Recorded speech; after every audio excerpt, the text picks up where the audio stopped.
Hello guys, आज मैं आपको हरियाणा पुलिस जो सब इंस्पेक्टर का 2018 का पेपर हुआ था, मेल का और फीमेल का, वो दोनों करवाऊंगी। ठीक है, पहले मैं किसका करवाऊंगी, मेल का करवाऊंगी। ठीक है, 2018 के अंदर जो हुआ था, इसके अंदर हम जीके करेंगे, रीजनिंग करेंगे और भी जो जितने क्वेश्चन है मुझसे हो पाएंगे वो मैं आपको सारे करवाऊंगी इस पेपर के। ठीक है, तो देखो जीके वगैरह और ये सब तो ज़रूर करेंगे पक्का।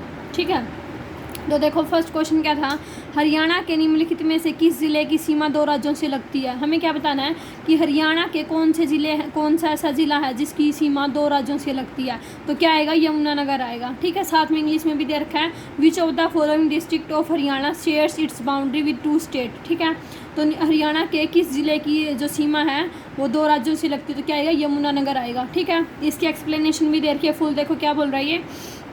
हरियाणा 22 जिलों, हमारा हरियाणा जो है 22 जिलों के साथ भारत के उत्तरी क्षेत्र के राज्य में एक राज्य है। ठीक है, भारत में कितने, हरियाणा में टोटल कितने ज़िले हैं, 22 ज़िले हैं। ठीक है, और देश का 17वां प्रदेश है। ठीक है, पंजाब और हिमाचल प्रदेश के उत्तर और राजस्थान से पश्चिम और दक्षिण के राज्य की सीमा है। क्या बोल रही है, पंजाब और हिमाचल है वो तो उत्तर में है। ठीक है, और राजस्थान वो क्या है, पश्चिम और दक्षिण से इसकी सीमा लगती है हमारे पास। ठीक है, यमुना नदी उत्तराखंड और उत्तर प्रदेश के साथ अपनी पूर्वी सीमा को परिभाषित करती है। जो यमुना नदी है वो उत्तराखंड और उत्तर प्रदेश के से पूर्व सीमा के साथ अटैच होती है। ठीक है, हरियाणा दिल्ली के उत्तरी पश्चिमी और दक्षिण सीमाओं का निर्माण करते हुए तीन तरफ दिल्ली से गिरा है। जो हमारा हरियाणा है वो दिल्ली के साथ कितनी सीमा से गिरा है, 3 सीमा से गिरा है। ठीक है, इसलिए हरियाणा एक बड़ा क्षेत्र राष्ट्रीय राजधानी क्षेत्र में शामिल है। तो इस वजह से जो हरियाणा है वो क्या है, क्या बड़ा क्षेत्र राष्ट्रीय राजधानी क्षेत्र में शामिल किया गया उसको। ठीक है,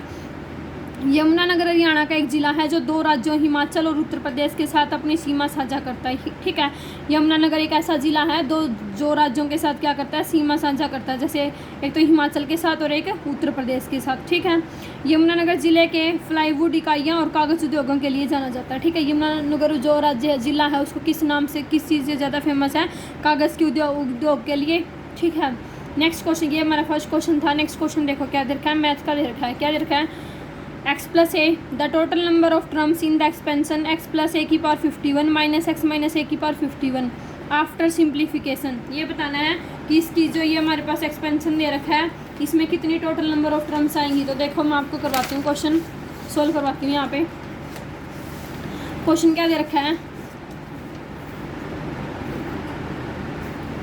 x प्लस a की पावर 51 माइनस क्या दे रखा है, x माइनस ए की पावर 51। ठीक है, बाइनोमियल एक्सपेंशन से हम इसको खोलेंगे तो बाइनोमियल एक्सपेंशन से हमारे पास क्या हो जाएगा, x प्लस ए किस तरीके से खुलेगा, 51 C0 x की पावर 51 a की पावर 0। ठीक है, प्लस में क्या आएगा 51 C1 x की पावर कितना आएगा 50 a की पावर 1, प्लस में क्या आएगा 51 C2 x की पावर कितना आएगा 49 a का स्क्वायर। क्लियर, ऐसे हमारे पास लास्ट में जाके हमारे पास क्या आ जाएगा 51 C51 x की पावर हमारे पास कितनी हो जाएगी 0 और a की पावर कितनी हो जाएगी 51। ठीक है, ये तो हमारे पास फर्स्ट एक्सपेंशन आ जाएगी।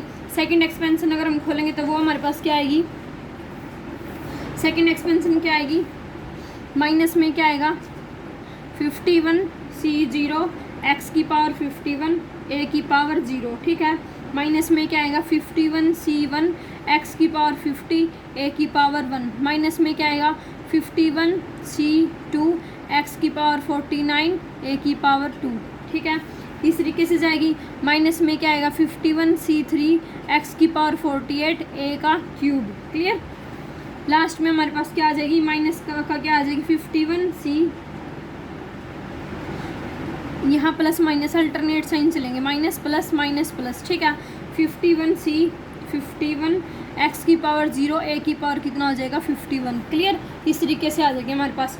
अब देखो इसके हमारे पास टोटल कितने हो गए, 52 इसमें होंगे, 52 इसमें होंगे, तो 52 माइनस का 52 पद हो जाएंगे हमारे पास। ठीक है, तो 52 माइनस का 52 टर्म हो जाएंगे। ठीक है, तो ये हमारे पास टोटल क्या आ जाएगा, this implies that 51 C0 x की पावर 51 a की पावर 0, प्लस में क्या आएगा 51 C1 x की पावर 50 a की पावर क्या थी 1 a आएगा, 51 C2 x की पावर क्या आएगा 49 a का स्क्वायर, प्लस में लास्ट में क्या आ जाएगा 51 C1 x की पावर 0 a की पावर 51। क्लियर, माइनस में क्या आ जाएगा 51 C0 एक्स की पावर 51 ए की पावर 0 प्लस में क्या आएगा 51c1 एक्स की पावर 50 ए माइनस में क्या आ जाएगा 51c2 एक्स की पावर 49 और ए की पावर 2, ठीक है। प्लस में क्या आ जाएगा 51c3 एक्स की पावर 48 एक्स की पावर क्या आ गया 48 और ए की पावर कितना हो गया 3 प्लस में लास्ट में जाके क्या आ जाएगा 51c51 एक्स की पावर ए की पावर 51, ठीक है। इसको जो ये हमारे पास ब्रैकेट के अंदर था माइनस को, इसको माइनस के साइन को अंदर लेके चलेगी, ठीक है। तो ये एक्सपेंशन आ गया हमारे पास, ठीक है। अब तो देखो 51c0 एक्स की पावर 51 ए की पावर 0 यहाँ पे भी है यहाँ पे भी है, ठीक है। ये दोनों है, दोनों जगह पे है हमारे पास। तो ये सारी की सारी टर्म्स क्या हो जाएंगी ट्वाइस हो जाएंगी। तो क्या आ जाएगा ट्वाइस ऑफ क्या आ जाएगा 51c0 एक्स की पावर 50 ए प्लस में क्या हो जाएगा 51c3 एक्स की पावर 48 ए का क्यूब। जो हमारे पास स्क्वायर वाली है ना, जैसे ये ए की पावर 0 वाली थी ये कैंसिल हो जाएगी, ये स्क्वायर वाली थी ये वाली कैंसिल हो जाएगी, जो पॉजिटिव नेगेटिव अल्टरनेट साइड वाली है ना वो तो कैंसिल हो जाएंगी, बाकी की टर्म बच जाएंगी। जो टोटल टर्म बचेंगी ना वो कितनी बचेंगी हमारे पास 13 बचेंगी यहाँ पे, ठीक है। ए का क्यूब प्लस में लास्ट में जाके क्या आ जाएगा 51c51 एक्स की पावर 0 ए की पावर 51, ठीक है। ये हमारे पास टोटल 13 टर्म्स बचेंगी, ठीक है। तो टोटल हमारे पास कितने आ गए 60 टर्म्स आ गई, 26 टर्म्स आ गई, 2 × 13 टोटल हमारे पास कितनी बची हैं 13 टर्म्स बची हैं, बाकी क्या हो जाएंगी कैंसिल हो जाएंगी, ठीक है। तो टोटल कितनी आ गई 26 टर्म्स आ गई, ठीक है। आगे समझ में। नेक्स्ट क्वेश्चन देखो क्या दे रखा है, मैथ का ही दे रखा है 2 की power 125 what is the remainder when 2 की पावर 25 डिवाइडेड बाय 11। ये कह रहा है कि रिमाइंडर कितना आएगा जब हम क्या करेंगे 2 की पावर 125 को डिवाइड कर देंगे 11 से, ठीक है।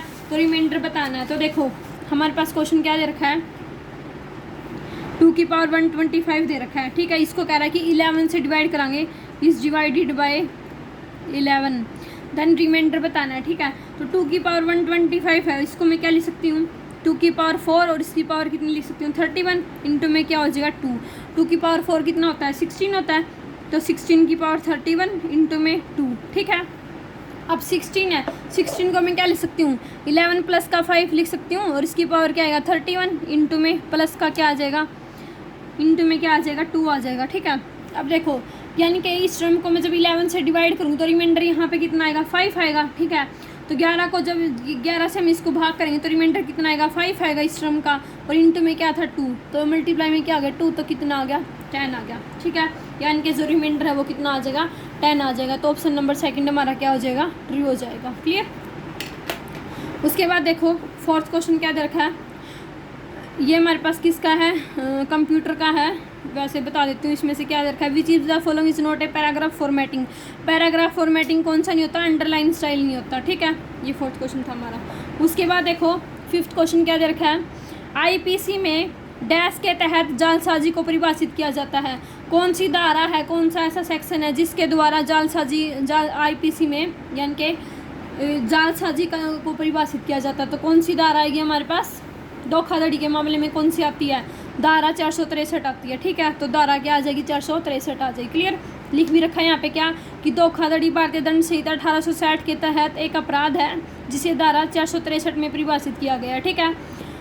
उसके बाद देखो रीजनिंग का क्वेश्चन दे रखा है, क्या दे रखा है यदि सेंटर को CNC लिखा जाता है तो उसी कूट में हैप्पी किसे लिखा जाएगा, हैप्पी को कैसे लिखा जाएगा।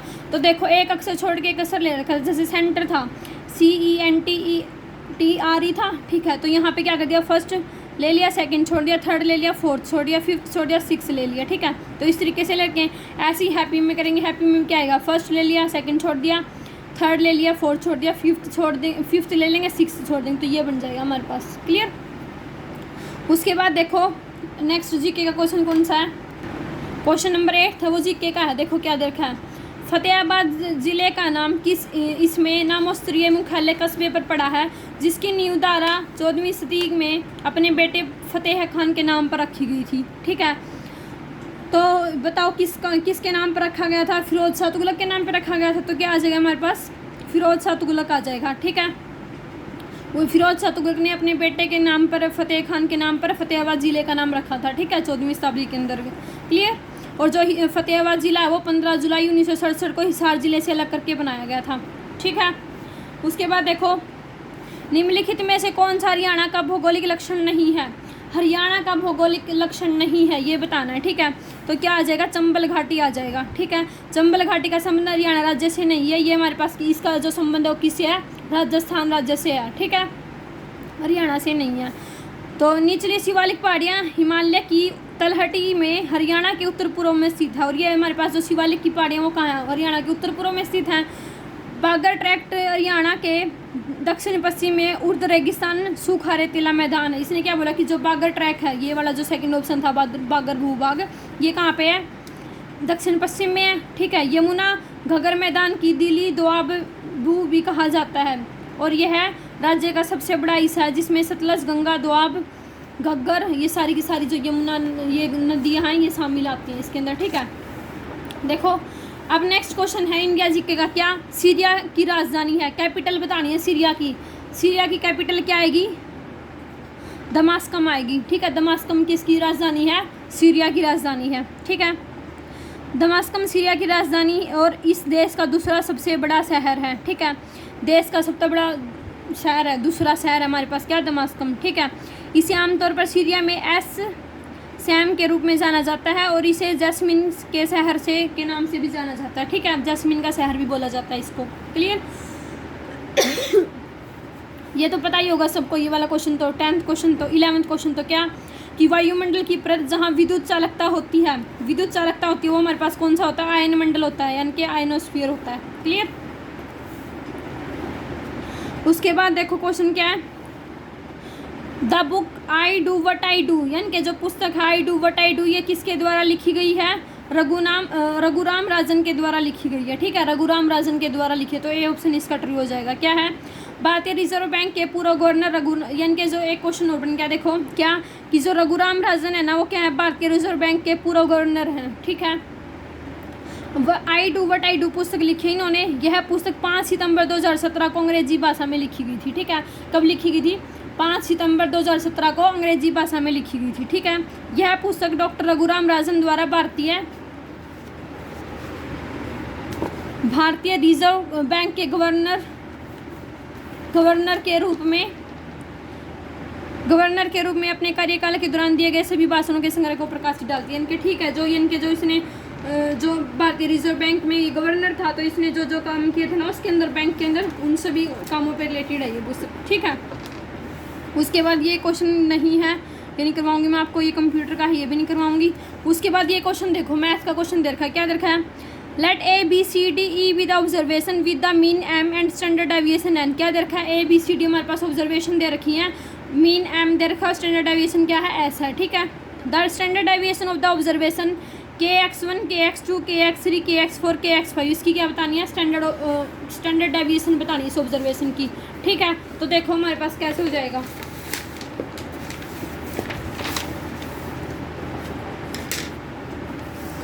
क्या दे रखा था हमारे पास? मीन हमारे पास क्या होता है? सम ऑफ ऑब्जर्वेशन अपॉन में टोटल नंबर ऑफ ऑब्जर्वेशन, यानी कि समीशन ऑफ XI अपॉन में क्या हो जाएगा? N हो जाएगा, ठीक है। उसके बाद कितनी देर रखी है? N की वैल्यू कितनी देर रखी है? 5, तो समीशन ऑफ XI अपॉन में क्या हो गया? 5 हो गया, क्लियर। ये हो गया हमारे पास। उसके बाद जो स्टैंडर्ड डेविएशन का फॉर्मूला होता है, स्टैंडर्ड डेविएशन का फॉर्मूला होता है वो किसके इक्वल होता है? अंडरूट समीशन ऑफ XI का स्क्वायर अपॉन में 5 यानी कि अपॉन में n, माइनस में क्या होता है? समीशन ऑफ XI अपॉन में 5 का होल स्क्वायर, ठीक है। ये हमारे पास किसका फॉर्मूला होता है? स्टैंडर्ड डेविएशन का फॉर्मूला होता है, क्लियर। यहाँ पे 5 दे रखा था इसलिए 5 लिया है, अदरवाइज यहाँ पे क्या आता है? n आता है, ठीक है। अब देखो स्टैंडर्ड डेविएशन यानी कि H T is equal to क्या आ जाएगा? ये H T summation of XI यानी कि इसकी वैल्यू क्या दे रखी है? K1, K2, K3 ये दे रखे थे, तो क्या आ जाएगा? K का स्क्वायर समीशन ऑफ XI का स्क्वायर अपॉन में क्या आ गया? 5, माइनस में यहाँ पे क्या आएगा? K summation of XI upon में 5 का होल स्क्वायर, क्लियर। तो यहाँ से भी K स्क्वायर कम बनाएगा, यहाँ से भी K स्क्वायर कम बनाएगा, इनके रूट के बाहर क्या आ गया? K आ गया, ठीक है। अंदर क्या बचा? समीशन ऑफ XI का स्क्वायर अपॉन में 5, माइनस में क्या हो जाएगा? समीशन ऑफ XI का स्क्वायर अपॉन में 5 का होल स्क्वायर, ठीक है। ये टर्म आ गई, और ये जो टर्म थी हमारे पास किसकी इक्वल थी? S की इक्वल थी, तो यहाँ पे हमारे पास आंसर क्या आ गया? KS आ गया, ठीक है। तो ये हमारा मैथ का क्वेश्चन था। उसके बाद देखो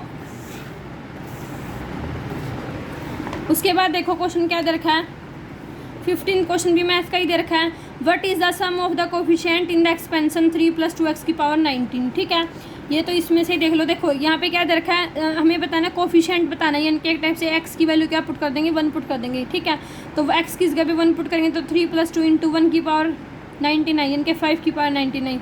तो हमारे पास कोफिशिएंट क्या आ जाएगा, 5 की पावर 99 आ जाएगा। ठीक है, नेक्स्ट क्वेश्चन देखो 16 क्वेश्चन क्या दे रखा है, डैश की स्थापना बाबर द्वारा 1526 में इब्राहिम लोदी को हराने के बाद हिंदुस्तान के सिंहासन पर विजय की स्मृति में की गई है। यानी कि 1526 में बाबर और इब्राहिम लोदी के बीच में पानीपत का पहला युद्ध हुआ था। ठीक है, तो इसकी उसकी स्थापना किसकी स्थापना की थी, सिंहासन पर विजय की स्मृति, यानी कि विजय की प्राप्ति होने के बाद उसने किसकी स्थापना की थी, काबुली बाग की स्थापना की थी। ठीक है, देखो काबुली बाग मस्जिद पानीपत की एक मस्जिद है, इसकी स्थापना बाबर द्वारा 1526 ईस्वी में, पानीपत की पहली लड़ाई हुई थी 1526 में। ठीक है, इब्राहिम लोदी ने अपनी जीत को अंकित बनाने के लिए उसकी याद में यहाँ पे क्या बनवाया था, काबुली बाग बनवाई थी। ठीक है, और उसकी पत्नी का नाम था काबुली बेगम, उसके नाम पर बनवाई थी। क्लियर। नेक्स्ट क्वेश्चन देखो मैथ का दे रखा है, क्या दे रखा है, √3 ये दे रखा है। ठीक है, यहाँ पे क्या दे रखा है, अंडर के अंदर 3 ऐसे हमारे पास क्या आ जाएगा, 3 अप टू इन्फिनिटी तक जा रहा है। ठीक है, हम क्या कर देंगे, जो ये बाकी टर्म है ना इसको क्या मान लेंगे, x मान लेंगे। ठीक है, तो ये हमारे पास क्या हो गया, √3x हो गया। ठीक है, √3x की इक्वल हो गया, ये जो पूरी टर्म थी ना इसको हमने क्या मान लिया, x मान लिया। ठीक है, तो यानी कि √3x = क्या हो गया, x हो गया। अब हम क्या कर देंगे, दोनों साइड स्क्वायर कर देंगे, तो यहाँ पे क्या आ जाएगा, 3x का स्क्वायर = क्या हो जाएगा, x का स्क्वायर हो जाएगा। अब इसको इधर ले आएंगे तो 3x का स्क्वायर, एक टाइप से ये बोल लो, ये स्क्वायर से स्क्वायर क्या हो जाएगा, कैंसिल हो जाएगा।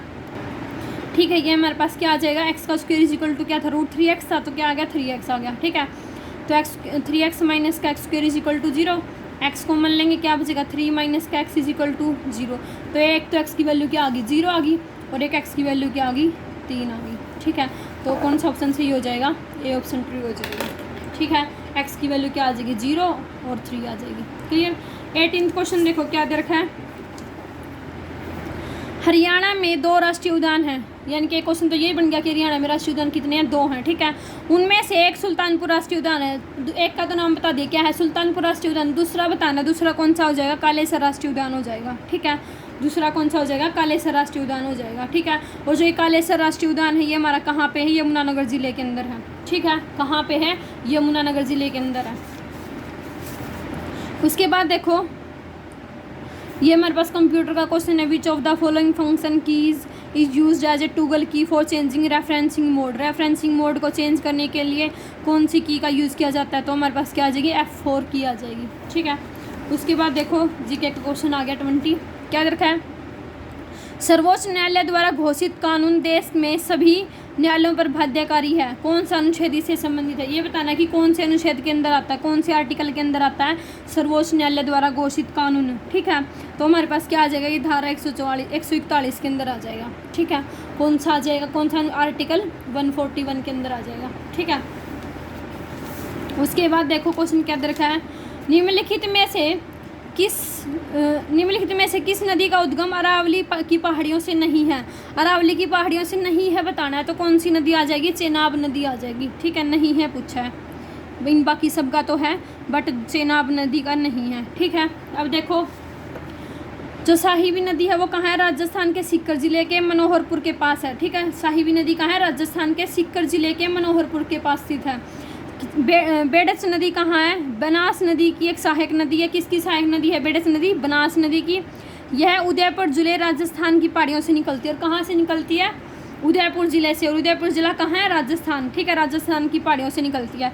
उसके बाद दोह नदी भी कहाँ है, राजस्थान के सीकर जिले में है, नीम का थाना के पास से निकलती है, और कोई जगह है नीम का थाना राजस्थान के अंदर, वहाँ से हमारी कौन सी नदी निकलती है, दोह नदी निकलती है। ठीक है, उसके बाद देखो क्वेश्चन जीके का, ये देखो 23rd क्वेश्चन, हरियाणा का यह जिला 1 नवंबर 1989 को हरियाणा करनाल जिले से निकाला गया। देखो क्वेश्चन क्या आ गया कि हरियाणा का एक ऐसा जिला था जो 1 नवंबर 1989 को करनाल जिले से निकाला गया था। ठीक है, 24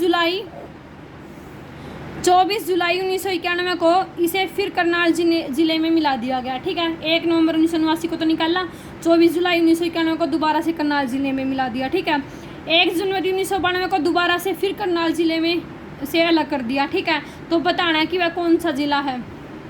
तो कौन सा जिला है? पानीपत है। ठीक है, रोहतक, हिसार, कुरुक्षेत्र ये तो है ही नहीं हमारे करनाल जिले के। कुरुक्षेत्र तो है आस में, लेकिन पानीपत जिला ऐसा था जो करनाल जिले से अलग कर दिया था, फिर दोबारा से उसको मिला दिया था, फिर दोबारा से फिर उसको अलग कर दिया था। ठीक है, अब पानीपत के क्वेश्चन आते हैं हमारे पास। देखो क्या क्या क्वेश्चन आते हैं। एक तो पानीपत के अंदर तीन लड़ाइयाँ हुई थी। उससे पहले देखो पानीपत को क्या क्या बोला जाता है? बुनकरों का शहर बोला जाता है, और कपड़ा शहर भी किसको बोला जाता है? पानीपत को बोला जाता है। ठीक है, बुनकरों का शहर बहुत बार क्वेश्चन आता है हमारे एग्जाम्स के अंदर। बुनकरों का शहर किसको बोला जाता है? पानीपत जिले को। और उसके बाद कपड़ा शहर भी किसको बोला जाता है? पानीपत जिले को। ठीक है, अब पानीपत के अंदर 3 युद्ध हुए थे, 3 लड़ाइयाँ हुई थी। क्या क्या? पानीपत की जो पहली लड़ाई हुई थी वो कहाँ हुई थी? 1526 में हुई थी। किस किस के बीच में हुई थी? बाबर और इब्राहिम लोदी के बीच में हुई थी। ठीक है, सेकंड जो लड़ाई हुई थी पानीपत की वो 1556 में हुई थी। किस किस के बीच में? हेमू और अकबर के बीच में हुई थी। ठीक है, उसके बाद तीसरी लड़ाई हुई थी पानीपत की 1761 में हुई थी, मराठा और दुररानी साम्राज्यों के बीच में हुई थी। ठीक है, किसके बीच में? मराठा और दुरानी साम्राज्य के बीच में हुई थी। क्लियर? ये हमारे पानीपत के क्वेश्चन थे। ठीक है, उसके बाद एक एनिमल हस्बेंड्री से क्वेश्चन पूछ रखा है। क्या है कि रानीखेत क्या है? एक विषाणु रोग है, या फिर कोलकृमि रोग है, या फिर प्रोटोजोआ रोग है, या फिर कवक रोग है? तो रानीखेत क्या है? एक विषाणु रोग है। ठीक है, ये हमारा किसके अंदर आता है? जो मछली वगैरह होती हैं। ठीक है, मुर्गी पालन का एक विषाणु जनित रोग है। ठीक है, इसमें सांस वगैरह की दिक्कत होती है पक्षियों के अंदर। ठीक है, तो ये सब रानीखेत के बारे में लिख रखा है। उसके बाद देखो कौन सा प्राथमिक पोषक तत्व है, यानी कि which is primary nutrient element. सबसे पहला न्यूट्रिएंट एलिमेंट कौन सा आएगा? पोटेशियम आएगा। ठीक है, नाइट्रोजन हो गया, फॉस्फोरस हो गया, पोटेशियम, ये तीनों के तीनों कौन सी प्राइमरी में आते हैं। उसके बाद क्या आता है? सल्फर, मैग्नीशियम, कैल्शियम, ये दोनों मीडियम वाली में आते हैं, इनके बीच वाली में आते हैं। उसके बाद जो हमारे पास ये होते हैं कैल्शियम, सल्फर, ये सारे के सारे जो हैं, ये सारे के सारे हमारे किस, ठीक है, ये बाकी जो बच गए सारे के सारे ZnCU, ये सारे के सारे पोषक तत्व हमारे सूक्ष्म में आते हैं। ठीक है, उसके बाद देखो क्वेश्चन क्या दिखा है 26। The great barrier reef is located in. जो ग्रेट बैरियर रीफ है वो कहाँ स्थित है? ग्रेट बैरियर रीफ कहाँ स्थित है? ऑस्ट्रेलिया के अंदर स्थित है। ठीक है, उसके बाद देखो क्वेश्चन क्या दे रखा है? HCV की फुल फॉर्म पूछी है। तो HCV की फुल फॉर्म क्या है? Heavy commercial vehicle. ठीक है, क्या है? Heavy commercial vehicle. क्लियर? उसके बाद देखो 28 क्वेश्चन फिर जीके का है। जब 1966 में हरियाणा का निर्माण हुआ तब बंसीलाल सरकार द्वारा डैश दूसरी भाषा को घोषित किया गया। बहुत सारे बच्चे इस क्वेश्चन को गलत करके आए हुए हैं।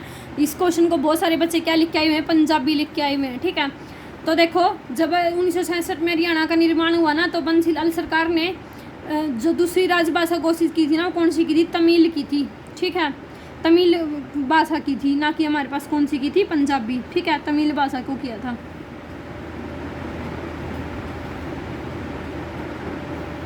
उसके बाद देखो क्वेश्चन क्या दे रखा है? मैथ का दे रखा है 29 क्वेश्चन।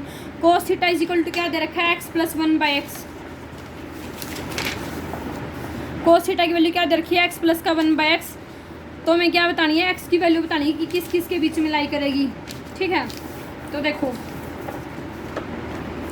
cos थीटा की वैल्यू क्या दे रखी है? x + 1/x दे रखी है। x + 1/x है ना? हाँ, ठीक है, तो यहाँ से देखो इसको सोल्व करेंगे। x एलसीएम आ जाएगा हमारे पास, अंदर क्या बचेगा? x² + 1। ठीक है, इधर क्या था? cos थीटा, ये x इधर जाके मल्टीप्लाई होगा, तो x cos theta is equal to क्या आ गया? x² + 1 आ गया। ठीक है, इतना आ गया समझ में। उसके बाद हम क्या करेंगे? इक्वेशन बनाएंगे। तो x² माइनस का x cos theta + 1 is equal to 0। इसको मैं इधर ले आई। ठीक है, अभी हमारे पास क्वाड्रेटिक इक्वेशन बन गई। क्वाड्रेटिक इक्वेशन के रूट हम कैसे निकालते थे? b² - का 4ac करते थे। तो b की वैल्यू क्या है? 1। सॉरी, a की वैल्यू क्या है? 1, b की वैल्यू क्या है? -1, और c की वैल्यू क्या है? 1। सारी की सारी वैल्यू हमारे पास क्या है? 1 है। ठीक है, तो हम क्या देखेंगे कि जो b² - का 4ac है ना, उसकी वैल्यू हमारे पास क्या चलेगी? ग्रेटर देन और इक्वल टू क्या चलेगी? 0 चलेगी। ठीक है, तो b की वैल्यू क्या थी? 1 -4 इंटू -1 इंटू 1, ये हमारे पास क्या है? ग्रेटर देन 0 आएगी। ठीक है, ठीक है, अब बी की वैल्यू क्या थी कोस थीटा, तो यहाँ पे क्या आ जाएगा कोस थीटा का स्क्वायर आ जाएगा माइनस का क्या आ जाएगा 4ac आ जाएगा। ठीक है, तो ये क्या आ गया कोस स्क्वायर थीटा माइनस का 4 ग्रेटर देन और इक्वल टू क्या आ गया 0। तो यहाँ से हमारे पास क्या आ गया कोस स्क्वायर थीटा क्या आ गया ग्रेटर देन इक्वल टू 4, यानी कि कोस थीटा है वो क्या आ गया ग्रेटर देन इक्वल टू 2 आ गया। ठीक है, तो जो थीटा की वैल्यू है वो हमारे पास कुछ भी नहीं है, क्यों, क्योंकि जो कोस थीटा की वैल्यू होती है वो क्या आती है माइनस का 1 और 1 के बीच में लाई करती है। ठीक है, तो हमारे पास क्या आएगी no value of theta is possible, तो थीटा की कोई भी वैल्यू पॉसिबल नहीं होगी हमारे पास, क्यों, क्योंकि कोस थीटा की वैल्यू क्या आती है माइनस का 1 और 1 के बीच में लाई करती है। क्लियर। नेक्स्ट क्वेश्चन देखो क्या दे रखा है 30 क्वेश्चन 30th क्वेश्चन क्या दे रखा है वर्ष डैश में चंडीगढ़ को भारत का पहला धूम्र रहित नगर घोषित किया गया है, यानी कि धूम्रपान रहित। ठीक है, चंडीगढ़ को कब घोषित किया गया था, भारत का पहला राज्य था कौन सा चंडीगढ़ जिसको धूम्रपान रहित घोषित किया गया था, और कब घोषित किया गया था 2007 में किया गया था। ठीक है, कब घोषित किया गया था 2007 के अंदर किया गया था। क्लियर। नेक्स्ट क्वेश्चन देखो क्या दे रखा है जिस प्रकार मेंढक से सांप संबंधित है उसी प्रकार मेंढक से क्या संबंधित है। अब देखो सांप क्या खाता है मेंढक खाता है, और मेंढक क्या खाता है मेंढक किसको खाता है मक्खी मच्छर को खाता है, तो हमारे पास क्या आ जाएगा मक्खी आ जाएगा। ठीक है, तो मेंढक का संबंध किससे हो जाएगा मक्खी से हो जाएगा। ठीक है, उसके बाद देखो क्वेश्चन नंबर 33 है, ये हमारा जीके का क्या है मोहम्मद गौरी ने पृथ्वीराज चौहान को निम्नलिखित में से किस स्थान पर हराया था। मोहम्मद गौरी ने पृथ्वीराज चौहान को कहाँ पे किस स्थान पर हराया था तरोड़ी के अंदर, तो और तरोड़ी है वो कहाँ है करनाल के अंदर है। ठीक है, तो तरोड़ी के अंदर हराया था मोहम्मद गौरी ने किसको पृथ्वीराज चौहान को। ठीक है, उसके बाद देखो ये देखो पृथ्वीराज चौहान ने 1191 AD में दिल्ली के निकट तराइन की लड़ाई में मोहम्मद गौरी को हराया था। ठीक है, पृथ्वी किस तराइन की लड़ाई हुई थी कब हुई थी 1191 में। ठीक है, और वहाँ पे पृथ्वीराज चौहान ने किसको हराया था मोहम्मद गौरी को हराया था। ठीक है, हार का बदला लेने के लिए गौरी एक बड़ी सेना के साथ पेशावर और मुल्तान से होते हुए लाहौर आया था। कहाँ आया था लाहौर आया था। ठीक है, उस और पृथ्वीराज चौहान पर आक्रमण कर दिया। तो 1192 के अंदर तराइन की दूसरी लड़ाई हुई थी, पहली कब हुई थी 1191 में, दूसरी कब हुई थी 1192 में। उसमें क्या हुआ था मोहम्मद गौरी ने पृथ्वीराज की सेना को पराजित कर दिया था। ठीक है, यानी कि दूसरी बार में कौन जीत गया था मोहम्मद गौरी जीत गया था। ठीक है, उसके बाद पृथ्वीराज को बंदी बना लिया गया था और उसकी हत्या कर दी गई थी। ठीक है, उससे पहले इसने क्या बोला कि वर्ष 2006 में मोहम्मद गौरी की हत्या, यानी कि मोहम्मद गौरी की हत्या कब हुई थी 2006 में हुई थी। ठीक है, से पहले तुर्क ने गंगा यमुना द्वाब और उसके पास के पड़ोसी क्षेत्रों में बंगाल और बिहार को भी जीत लिया। तो उसने कौन किस किस को जीता था बंगाल को बिहार को और उसके आसपास के पड़ोस में जो राज्य थे उन सबको जीत लिया था। ठीक है, तराइन की लड़ाई ने भारत के इतिहास के लिए एक नए युग को जन्म दिया और जैसे दास परंपरा की शुरुआत हुई। तो तराइन की लड़ाई से भारत के इतिहास में नया युग हुआ था, नया युग ने जन्म लिया था, और उससे किस परंपरा की शुरुआत हुई दास परंपरा की शुरुआत हुई थी। ठीक है, नेक्स्ट क्वेश्चन देखो राज्य का कार्यकारी प्रमुख है executive head of the state कहाँ है कौन होता है हमारे पास जो राज्य का कार्यकारी प्रमुख होता है वो कौन होता है प्रधानमंत्री होता है। ठीक है, प्राइम मिनिस्टर होता है। तो राज्यपाल राज्य का कार्यकारी प्रमुख होता है। राज्यपाल किसका होता है राज्य का राज्यपाल नामांतर के मुखिया के रूप में कार्य करता है, जबकि वास्तविक शक्ति राज्य के मुख्यमंत्री और उनकी मंत्रिपरिषद के पास होती है। ठीक है, किसके पास होती है मुख्यमंत्री और मंत्रिपरिषद के पास होती है। ठीक है, लेकिन जो राज्य का कार्यकारी होता है कार्यकाल कौन संभालता है प्रधानमंत्री संभालता है। ठीक है, उसके बाद नेक्स्ट क्वेश्चन देखो किसका दे रखा है मैथ का दे रखा है। क्या दे रखा है which is the smallest positive integer n for which 1 plus iota की power 2n is equal to 1 minus iota की पावर 2n, यानी कि हमें ये बताना है कि n जो पॉजिटिव इंटीजर उसकी सबसे छोटी वैल्यू कौन सी होगी जिस खातर हमारे पास 1 प्लस आयोटा की पावर 2n और 1 माइनस आयोटा की पावर 2n वो आपस में क्या आ जाए इक्वल आ जाए। ठीक है, ये बताना है। तो देखो क्या दे रखा है 1 प्लस आयोटा की power 2n is equal to क्या दे रखा है 1 माइनस आयोटा की पावर 2n ये दे रखा है। ठीक है, तो यहाँ से हमारे पास क्या हो जाएगा ये दे रखा है हमारे पास, यहाँ से हमारे पास क्या आ जाएगा इसको मैं क्या ले सकती हूँ 1 प्लस आयोटा की पावर 2 और पूरे की पावर क्या हो जाएगा n हो जाएगा।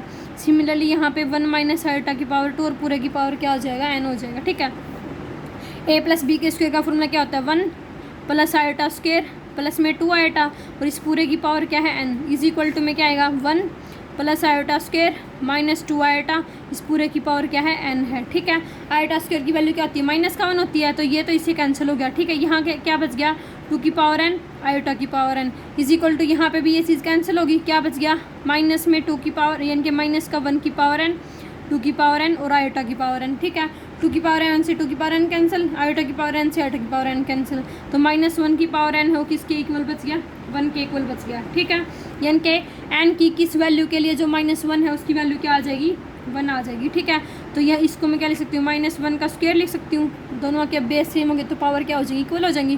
तो n की वैल्यू हमारे पास क्या आ गई, 2 आ गई, यानी कि n की वैल्यू 2 के लिए हमारे पास क्या हो जाएगा, 1 + आयोटा की power 2n is equal to 1 - iota की पावर क्या हो जाएगा, 2n हो जाएगा। ठीक है, नेक्स्ट क्वेश्चन देखो, जीके का दे रखा है, निम्नलिखित में से कौन सा सही सुमेलित है, सही सुमेलित बताना है। अनुच्छेद 214 उच्च न्यायालय की स्थापना का प्रावधान, यानी कि क्या ये सही है कि अनुच्छेद 214 में क्या हुआ था, उच्च न्यायालय की स्थापना हुई थी। उसके बाद अनुच्छेद 227 में प्रत्येक उच्च न्यायालय अभिलेख का न्यायालय है। अनुच्छेद 76 सर्वोच्च न्यायालय के पास मूल प्राधिकार है, ये तो अभी गलत हो गया, ये तो अभी हमने पढ़ा था ना अभी। अनुच्छेद 131 में महालेखागार का कार्यालय, तो कौन सा सही है इन सब में से, ये वाला सही है, ये मैंने अभी पढ़ा था। ए ऑप्शन जो है क्या है कि अनुच्छेद 214 है, उसमें क्या हुआ था, उच्च न्यायालय की स्थापना हुई थी। ठीक है, ये बाकी के सारे क्या हैं, गलत हैं। ठीक है, उसके बाद देखो हमारे पास क्वेश्चन क्या दे रखा है, क्वेश्चन नंबर 39 है हमारा, कौन सा, मैथ जीके का क्या है, ये तो उसका रीजनिंग का ऊपर वाला क्वेश्चन, तो ये तो आप कर लोगे, मिसिंग लेटर वाले हैं। 39 क्वेश्चन क्या दे रखा है, आम के उपवनों का अस्तित्व निम्नलिखित में से किस नगर के साथ अपना नाम जोड़ता है, आम का बताना है। अब आम का क्या आएगा, अम्बाड़ा आएगा। ठीक है, अम्बाड़ा शहर को क्या आम के पेड़ों के लिए फेमस है। ठीक है, अम्बाला में 2 उपक्षेत्र हैं, क्या, अम्बाला छावनी, अम्बाला कैंट और अम्बाला शहर। ठीक है, इनको जुड़वा शहर के नाम से भी जाना जाता है। क्लियर। उसके बाद देखो क्वेश्चन क्या है, क्वेश्चन नंबर 42 दे रखा है, भारत सरकार ने 23 अप्रैल 1966 को डैश की अध्यक्षता में विद्यमान राज्य पंजाब के विभाजन और नए राज्य हरियाणा की सीमाएं निर्धारित करने हेतु आयोग बनाया। क्या कह रहा है, भारत सरकार ने 23 अप्रैल 1966 को डैश की अध्यक्षता में, मतलब किसकी अध्यक्षता में, विधान राज्य पंजाब के विभाजन और नए राज्य हरियाणा की सीमाओं को निर्धारित करने हेतु आयोग बनाया था। यानी कि किसकी सहमति से बनाया था भारत सरकार ने, तो उस टाइम जो हमारे जो न्यायमूर्ति था वो कौन था, जस्टिस था वो कौन था हमारे पास, न्यायमूर्ति जेसी शाह था। ठीक है, तो हमारे पास क्या आ जाएगा, जेसी शाह आ जाएगा। क्लियर। उसके बाद हमारे पास कौन सा है क्वेश्चन नंबर 41 भी जीके का क्या है, वह शब्द चुनिए जो समूह में अन्य शब्दों से सबसे कम मिलता है, सबसे कम जो मिलता है। मैतूर, आसवन, हीराकुंड और सतलज। देखो मैतूर, आसवन और हीराकुंड ये तीनों के तीनों हमारे पास क्या है, बांध हैं, लेकिन जो सतलज है वो हमारे पास क्या है, नदी है, तो सतलज क्या हो जाएगा, अलग हो जाएगा। ठीक है, उसके बाद क्वेश्चन नंबर 44 दे रखा है, वो भी हमारे पास क्या है, जीके का है। क्या क्वेश्चन दे रखा है, बाणभट्ट के हरिश्चरित के संबंध में निम्नलिखित में से कौन सा कथन गलत है। बाणभट्ट अमृत किसने लिखी थी बताओगा, कमेंट करके बताओ मुझे। ठीक है, बाणभट्ट के हरिश्चरित में संबंध निम्नलिखित में से कौन सा कथन गलत है, ये बताना है। पहला क्या है, इसका प्रथम अध्याय लेखक के जीवन और परिवार से को समर्पित है। 5वां अध्याय हर्षवर्धन के पूर्वजों से संबंधित है। 6वां और 7वां अध्याय हर्षवर्धन के युद्धों और विजयों से संबंधित है। अंतिम अध्याय विद्या के जंगलों में रहने वाले विभिन्न धार्मिक संप्रदायों का विवरण है। तो कौन सा गलत है, बी गलत है। क्या कि 5वां अध्याय हर्षवर्धन के पूर्वजों से संबंधित है, ये चीज़ है, ये हमारे पास क्या है, इसकी गलत है। ठीक है, देखो क्या क्या थे इसके अध्याय में, सारे बताती हूँ आपको। पहला क्या था इसका अध्याय कि हर्षचरित के प्रथम 3 अध्यायों में बाणभट्ट ने अपनी आत्मकथा लिखी। पहले जो 3 अध्याय थे उनमें क्या लिखी थी, अपनी आत्मकथा लिखी थी। दूसरा उसके बाद कहता है पहले अध्याय का कोई ऐतिहासिक महत्व नहीं था, पहला जो अध्याय था उसका कोई ऐतिहासिक महत्व नहीं था, इसमें स्वयं बाणभट्ट के जीवन और परिवार से संबंधित जानकारी मिलती है। दूसरे अध्याय में उसने अपने वात्स्यायन गोत्रीय प्रतिकूट नामक ग्राम में निवास करने वाले भृंगवश और अपने बचपन का उल्लेख किया। दूसरे अध्याय में उसने अपने बचपन का और उसके जो गोत्र के जो वो थे रहने वाले थे प्रतिकूट नामक गांव में, तो उन सब का वर्णन किया। ठीक है, इसी में वह हर्ष के संपर्क में आने का विवरण देता है, और जो राजा हर्ष के संपर्क में कब आया था, दूसरे अध्याय के अंदर आया था। ठीक है, थर्ड में देखो, तीसरे उच्छ्वास में श्रीकंठ जनपद और स्थानेश्वर का वर्णन करते हुए वह पुष्यभूति और भैरवाचार्य नामक सेवाचार्य के आपसी संबंधों के विषय में बताता है। ठीक है, फोर्थ में क्या है, चौथे अध्याय में प्रभाकर वर्धन संबंधी उल्लेख है, जहाँ राजा हर्षवर्धन राज्यवर्धन राजश्री के जन्म, बचपन और एवं कन्नौज के राजा गृहवर्मा के साथ राजश्री के विवाह जैसी घटनाओं का वर्णन किया गया है। क्लियर। फिफ्थ में क्या है, पांचवें अध्याय में क्या बता रखा है कि हुणों के उपद्रव, उन्हें दबाने के लिए राज्यवर्धन को भेजने, प्रभाकर वर्धन की बीमारी और मृत्यु का वर्णन किया गया है। छठे अध्याय में शोकग्रस्त राज्यवर्धन द्वारा संन्यास ग्रहण करने की इच्छा, गृहवर्मा की हत्या का समाचार, उसके बाद राजवर्धन द्वारा शस्त्र ग्रहण कर मालवराज के विरुद्ध अभियान, मालवराज की पराजय हुई थी, दुष्ट संसाक था जो उसने छल किया था, छल से राजा हर्षवर्धन की हत्या की थी। इन सब घटनाओं के बारे में बता रखा है। ठीक है, उसके बाद सातवें अध्याय में हर्ष के सेनाभियान, कामरूप के राजा भास्वकर्दन, राजदूत हंसवेंग द्वारा परशेमेत्री प्रस्ताव स्वीकार किए गए का वर्णन किया गया है। आठवें अध्याय में क्या बता रखा है, राजश्री की खोज तथा प्राप्ति, दिवाकर मित्र का मिलन, राजश्री के साथ लेकर सैन्य शिविर में वापस आने का वर्णन किया गया। ठीक है, इसी के साथ हर्षरीत का विवरण भी समाप्त हो जाता है। ठीक है, तो 7 अध्याय थे ये, 8 अध्याय थे, 8 का वर्णन मैंने आपको बता दिया है। ठीक है, उसके बाद देखो ये मैथ का क्वेश्चन दे रखा है, क्या, इफ 35 की power 1/x is equal to 7 की power 1/y is equal to 5 की पावर 1/z है, तो y प्लस z निकालना है। तो हम क्या कर लेंगे, इन सब की बेस सेम बना लेंगे। तो बेस सेम बनाने के लिए हमारे पास क्या आ जाएगा, इन सबको किसी कांस्टेंट के इक्वल रखेंगे के। तो देखो 35 की power 1/x is equal to 7 की पावर 1/, ये था 35, ये और ये है। ठीक है, तो यहाँ से क्या गया, 35 इज इक्वल टू k की पावर x आ जाएगा। उसके बाद हमारे पास क्या आ गया, 7 इज इक्वल टू क्या आ गया, k की पावर y, और 5 इज इक्वल टू क्या आ गया, k की पावर z। ठीक है, तो यहाँ से हमारे पास क्या आ गया, 35 को मैं क्या लिख सकती हूँ, 7 × 5, तो इन सब का बेस सेम बना लेंगे, तो हमारे पास x क्या आ जाएगा, y प्लस z के इक्वल आ जाएगा। क्लियर। नीति आयोग के अध्यक्ष कौन थे, अब ये बताना है। नीति आयोग का अध्यक्ष कौन है, कौन होता है, प्रधानमंत्री होता है। ठीक है, नीति आयोग का अध्यक्ष, ये हमारे DSSB के अंदर भी आया हुआ था क्वेश्चन अभी अब की बार। उसके बाद देखो जीके का क्वेश्चन, मैथ का क्वेश्चन दे रखा है, इधर का साइन 50 अपॉन में साइन 130 डिग्री की वैल्यू बतानी है। तो 50 को क्या लिख सकते हैं, 180 माइनस का 130 डिग्री लिख सकते हैं। 130 डिग्री से 130 डिग्री कैंसिल हो गया, इसकी वैल्यू क्या आ जाएगी, 1 आ जाएगी। ठीक है, 50वां हमारा जीके का क्वेश्चन है, क्या दे रखा है, 18वें एशियाई खेल 2018 में हरियाणा ने 18 पदकों के साथ भारतीय राज्यों के चार्ट में शीर्ष स्थान प्राप्त किया था। ये खेल कहाँ हुए थे, ठीक है, एशियाई खेल बताने 18वें 2018 में हरियाणा ने 18 पदक जीते थे। ठीक है, तो ये कहाँ हुए थे, इंडोनेशिया के अंदर हुए थे।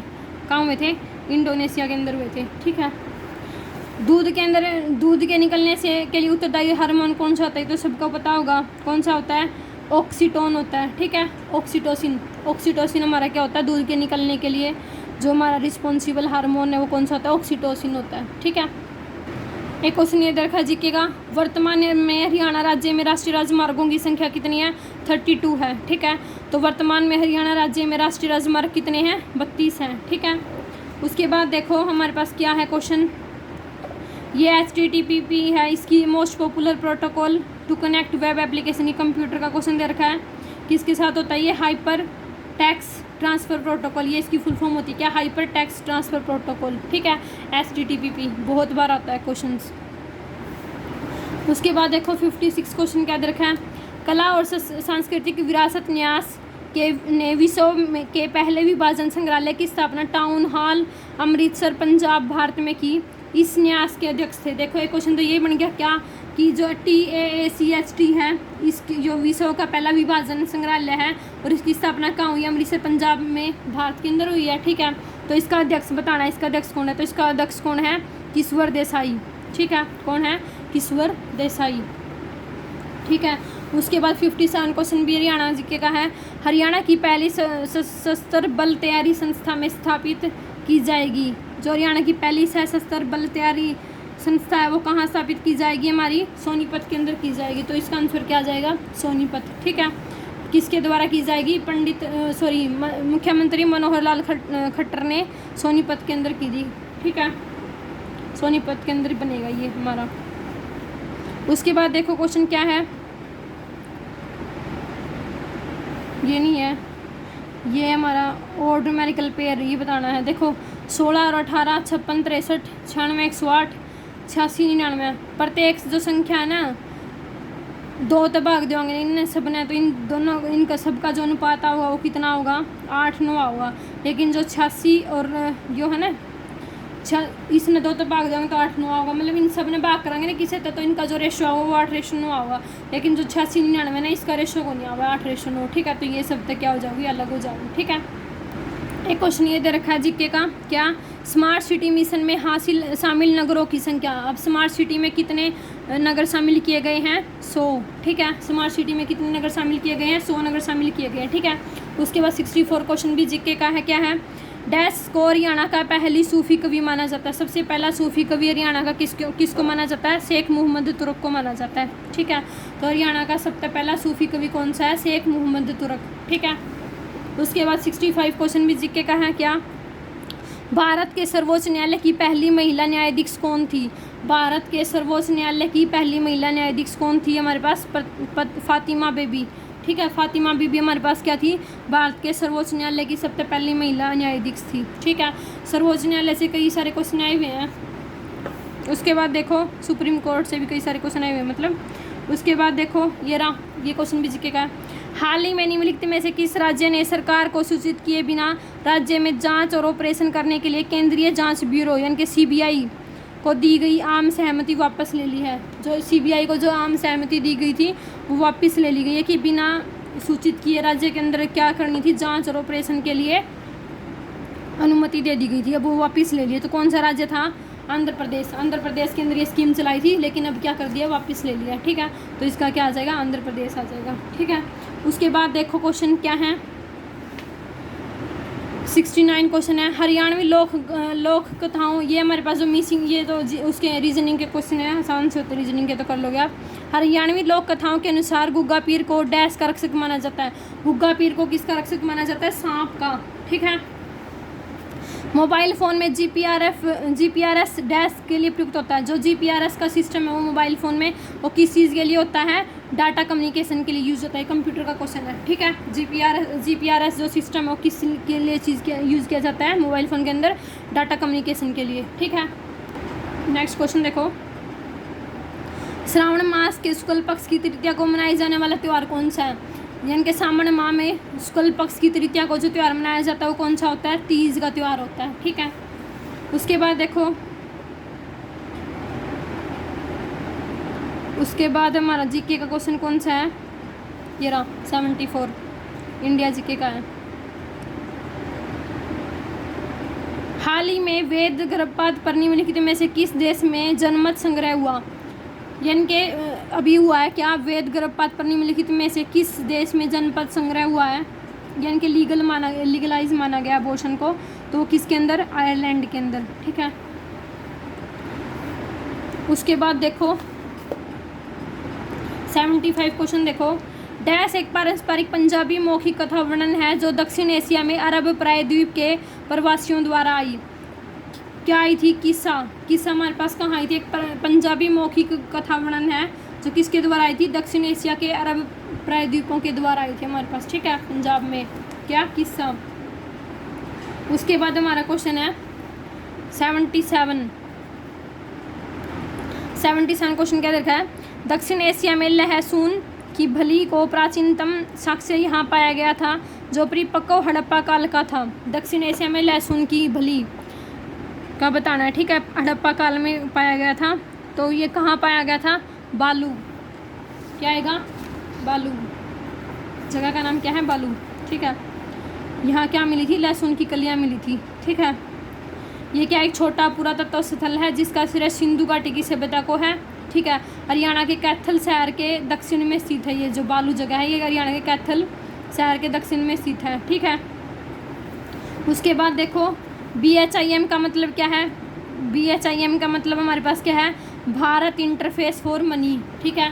पैसे वगैरह ट्रांसफ़र करने के लिए जो अकाउंट से रिलेटेड है, भीम जो ऐप है ये है, ठीक है। जो इसकी फुल फॉर्म क्या है? भारत इंटरफेस फॉर मनी, ठीक है। उसके बाद देखो नेक्स्ट क्वेश्चन भी जीके का है 79। महाराणा प्रताप डैश के ऐतिहासिक युद्ध के में मुगलों के खिलाफ लड़े। महाराणा प्रताप मुगलों के खिलाफ लड़े थे।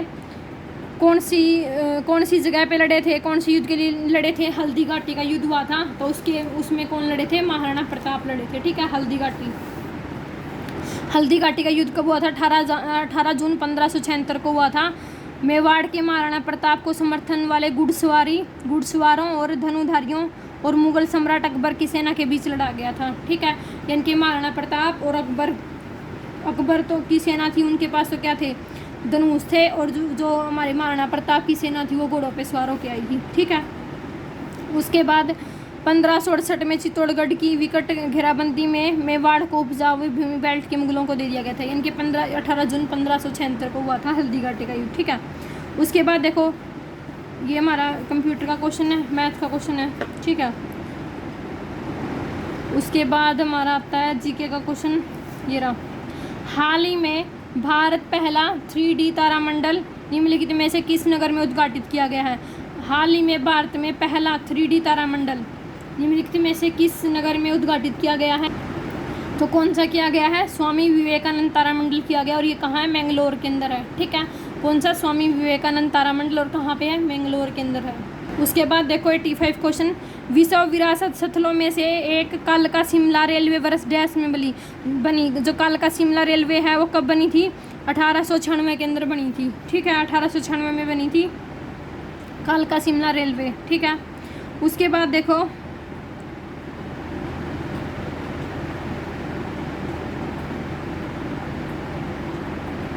उसके बाद हमारा क्वेश्चन आता है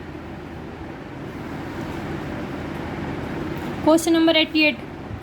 ईस्वी पूर्व 487 में प्रथम बौद्ध समिति राजगृह में हुई। इसकी अध्यक्षता किसने की थी? यानी कि जो पहली बौद्ध समिति थी वो राजगृह में हुई थी कब? 487 ईस्वी में, और इसकी जो अध्यक्षता थी वो हमारे पास किसने की थी? महाकश्यप ने की थी, ठीक है। महाकश्यप ने की थी। क्या? 487 ईस्वी में प्रथम बौद्ध समिति, ठीक है। बौद्ध समिति की स्थापना की थी राजगृह के अंदर, और इसकी जो अध्यक्षता की थी वो किसने की थी? महाकश्यप ने की थी, ठीक है।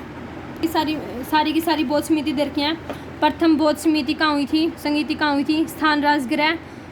कब हुई थी? 483 ईसा पूर्व में। अध्यक्ष कौन थे? महाकश्यप थे, ठीक है।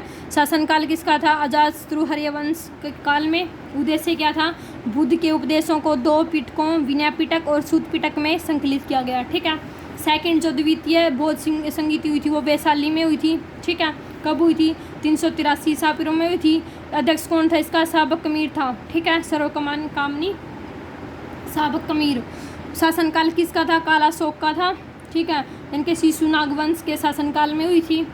उद्देश्य क्या था? अनुशासन को लेकर मतभेद के समाधान के लिए बौद्ध धर्म स्थापित एवं महासांधिक 2 भागों में बट गया, ठीक है। उसके बाद तृतीय बौद्ध संगीति हुई थी, वो कहाँ हुई थी? पाटलिपुत्र में हुई थी। कब हुई थी? 251 ईसा पूर्व में। इसका अध्यक्ष कौन था? मोगलीपुत्र तीस था, ठीक है। शासनकाल क्या था? अशोक मौर्य वंश के काल में हुई थी, ठीक है। इसका उद्देश्य क्या था? संघ भेद के विरुद्ध कठोर नियमों का प्रतिपादन करके बौद्ध धर्म को स्थायित्व प्रदान करने का प्रयत्न किया गया। धर्म ग्रंथों का अंतिम रूप से संपादन किया गया, और तीसरा पिटक अभिधम्म पिटक जोड़ा गया, ठीक है। चौथी हुई थी वो कहाँ हुई थी? कश्मीर के कुंडलवन में हुई थी प्रथम 27 में, और अध्यक्ष कौन था इसका? वसुमित्र था, ठीक है। उपाध्यक्ष कौन था इसका? अशोक घोष था। शासनकाल कनिष्क के शासनकाल में इनके कुषाण वंश का था जो कनिष्क था। उद्देश्य क्या था? बौद्ध धर्म का 2 संप्रदायों हीनयान और महायान में विभाजन, ठीक है। तो ये हमारे जीके के मैथ के क्वेश्चन थे। एक आधा रीजनिंग का कंप्यूटर का जो भी मुझे मिला वो मैंने करवा दिया, ठीक है।